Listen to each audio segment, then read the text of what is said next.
Hello and welcome to another Google Quick Win, brought to you by the EdTech Demonstrator Consortium of Hambleton, Ribblesdale and High Furlong. Today's focus is going to look at using Google Classroom and Seesaw to evidence and record your learners' work. First of all, a bit about myself. My name is Michael Goldie. I am a teacher for Year 5 at Hambleton Primary Academy. I'm also the EdTech lead at the school. So why or what are the benefits for using Seesaw with Google Classroom? Why would we use it? Well, first of all, there's three main things. Number one, you can keep a portfolio of all your learners' work in one area. It saves down on cutting and printing off paper, etc. like that.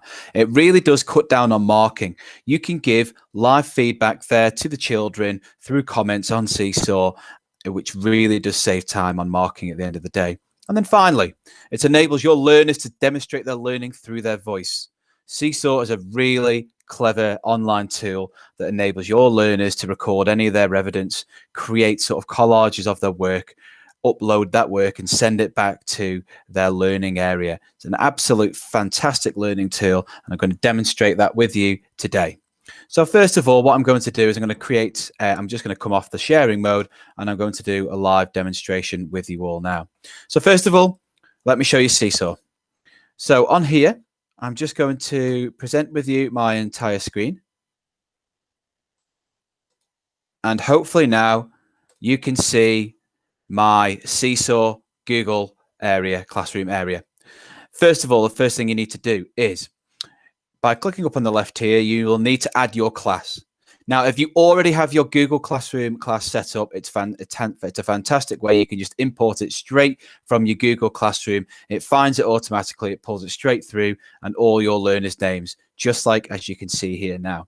Now, the next thing is, how do you set the work for your students? Well, first of all, you have your Activities tab here, and you simply click Add. And then by adding, you can assign an activity to your students. You have an option of a library, or you can go to the community area where you will find thousands of different activities to share and upload to your students. So next, just by going back to my Seesaw area, bear with me. Just by going back to my area here, you will see that this week I assigned a science piece of work, which was for my students to create the human life cycle.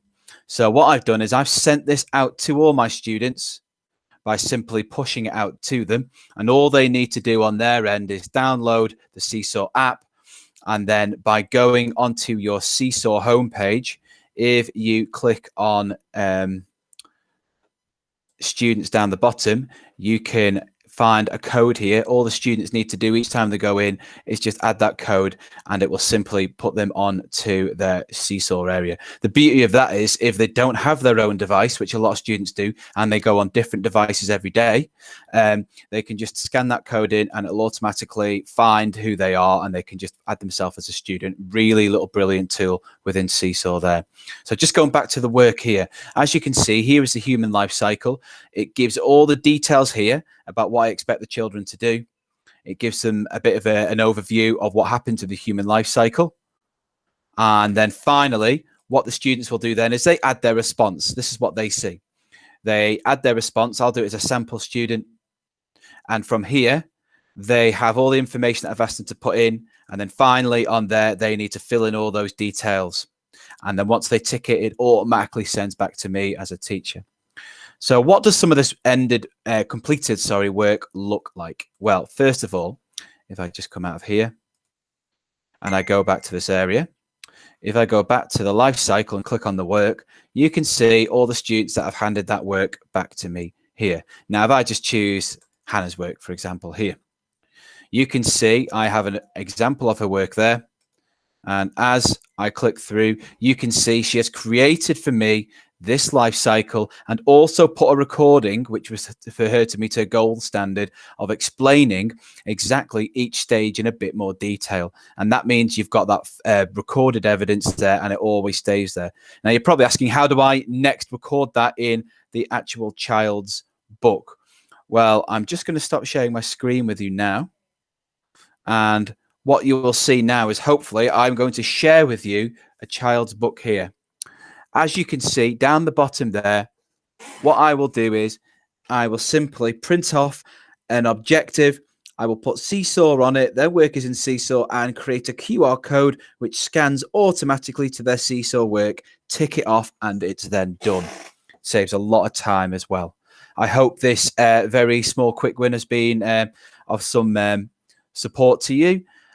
Thank you very much.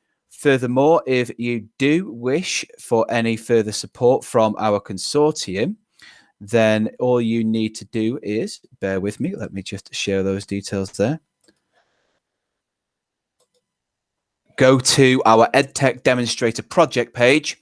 Alternatively, you can go to the Google for Educational Help web page, which will give you further support. Finally, if you do wish to speak to me directly, my name again is Michael Goldie, and you can contact me through my @GoldieTeach Twitter handle, which is highlighted below. Thanks for now.